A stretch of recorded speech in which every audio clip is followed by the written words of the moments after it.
500 appearances in the Premier League for James Milner. Liverpool still with that magnificent run. Another win, 4 goals on the day. Now, he played in right back, the position. If they all fit that midfield for Liverpool, who would you start? I think Milner is a midfield player, so I would start him in the midfield, probably with Wijnaldum. Yeah. And on the left, I like Keita. Well, so those are 3 for you. Yeah. Well, it's about balance, isn't it? And arguably, it's 3 from 6. You know, those are the riches that Liverpool have at the moment. You know, Henderson is the club captain, and I think he's been very influential whenever he's played there. He's very solid in there for them.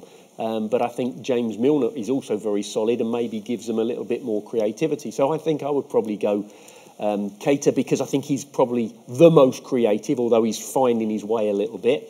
I'd be tempted to have Henderson in there as well as Wijnaldum. So no Milner for you then?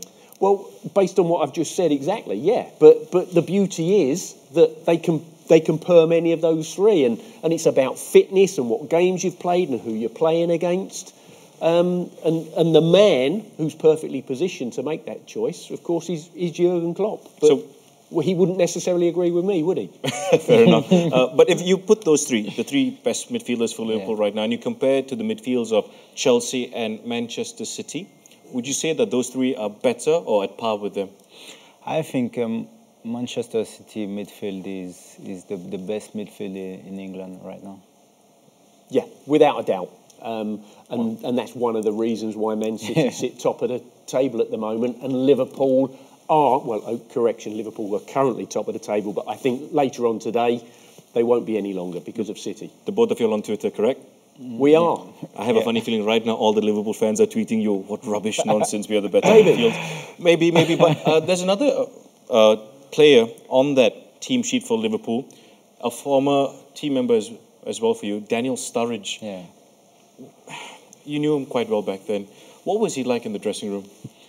I mean, Daniel was really young, lot of talent. He's a good kid. I think he's a good striker as well, because he scored a lot of goals for us. Even when he was coming off the bench, he always was competitive. And I think if he had a little bit more luck with injuries, he would be maybe the top striker for Liverpool. And I see he's a constant threat. When he's physically on top, I think he's a very, very good striker. Where would you rate him compared to the other strikers you played with or seen play? If he was fully fit and he was at 100%? I would compare him to Nicolas Anelka, you know. The way he plays, the way he is careful, always creating, with the way he drives the ball, his creativity when it's about to score goals. I would compare him to Nicolas Anelka. Yeah, I think it's a good comparison. What I would say is that he's barely had 2 really good seasons in his career. You know, he's been unlucky with injuries. I appreciate that.